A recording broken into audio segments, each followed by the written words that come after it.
Vnetja ušes so zelo pogosta pri otrocih, zato ker je Eustahijeva cev, preko katere se srednje uho prezračuje, pri otrocih zelo kratka in horizontalno položena. To je Eustahijeva cev odrasle osebe, kjer veste, da je položena pod 45 stopinjami. Se pravi, otroška Eustahijeva cev je popolnoma horizontalna in je dvakrat krajša kot pri odraslemu.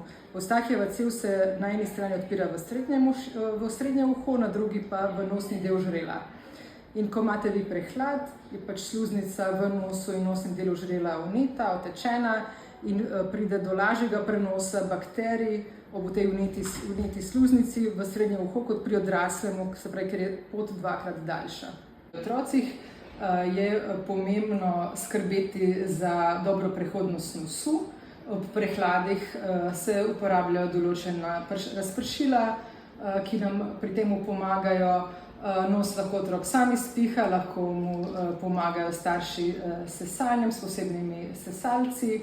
Pomembno je cepljenje otrok, pomembno je, da v bližini otrok ne kadimo, saj vemo, da ima cigaretni dim določene strupe, ki upočasnjujejo čiščenje nosu in s tem prispevajo k večjemu številu vnetij ušes.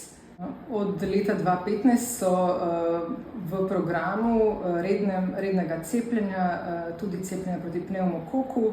Pnevmokok je bakterija, ki največkrat povzroča vnetja ušes, tako da cepljenje proti pnevmokoku in vsem ostalim povzročiteljem vnetij srednjega ušesa priporočamo. Se pravi tudi cepljenje proti gripi, saj je vnetje ušes velikokrat posledica navadnega prehlada.